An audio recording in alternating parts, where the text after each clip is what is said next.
বাংলাদেশ থেকে আমদানি পণ্যের উপর আরোপিত রেসিপ্রোকাল ট্যারিফ যা বাড়তি ৩৫% শুল্ক হয়ে বিরাট বোঝা হয়ে দাঁড়িয়েছিল তা অবশেষে ২০% নামিয়ে এনেছে ট্রাম্প প্রশাসন। এটি স্বস্তি এনেছে রপ্তানিকারকদের মধ্যে। প্রতিক্রিয়ায় কি বলছেন তারা সেটি জানবো। এখন যুক্ত হচ্ছেন আমাদের সাথে ৭১-এর সিনিয়র বিজনেস রিপোর্টার জাহিদুল ইসলাম মজুমদার।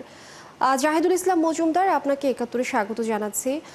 ট্যারিফ কমানোর যে বিষয়টি, ট্যারিফ কমানো নিয়ে রপ্তানিকারক বিজেএমইএ ও বিকেএমইএ নেতারা কি বলছেন একটু জানবো আপনার কাছ থেকে, জানাবেন। লিনিয়া, আমরা যেমনটি জানি যে গেল এপ্রিলে যখন ডোনাল্ড ট্রাম্প বাংলাদেশের উপর ৩৭% রেসিপ্রোকাল ট্যাক্স বসায়, তখন কিন্তু বাংলাদেশের যে গার্মেন্টস মালিক যারা রপ্তানি করেন পোশাক, তারা কিন্তু কিছুটা উদ্বেগের মাঝে ছিলেন। বিশেষ তবে শুধু ডোনাল্ড ট্রাম্প শুধু বাংলাদেশের উপরে কিন্তু রেসিপ্রোকাল ট্যাক্স বসায়নি, তিনি বসিয়েছেন বিশ্বের প্রায় ১৩৪টি দেশের উপরে। এর ভিতরে বাংলাদেশ রয়েছে, চীন রয়েছে, ভিয়েতনাম রয়েছে, পাকিস্তান রয়েছে, জাপান রয়েছে।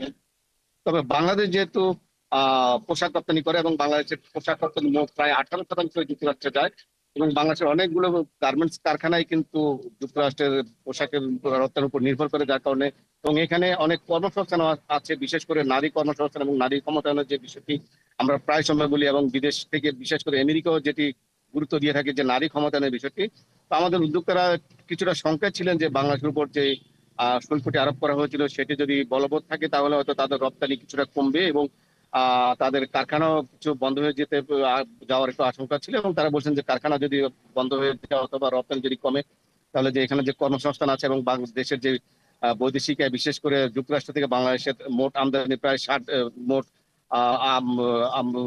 আমদানি আয়ের যে $7 বিলিয়ন, সেটি কিন্তু যুক্তরাষ্ট্র থেকে আসে।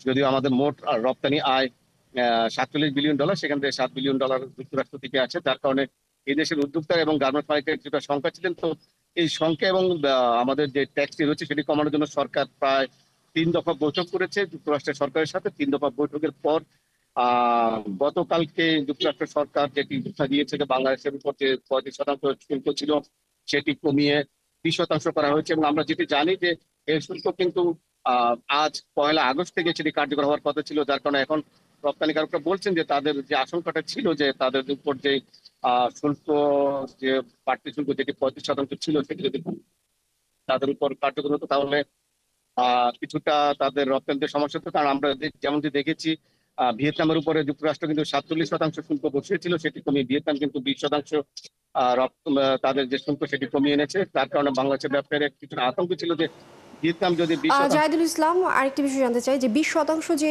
শুল্ক আরোপ হয়েছে, আমাদের দেশের ব্যবসায়ী রপ্তানিকারকরা কি বলছেন?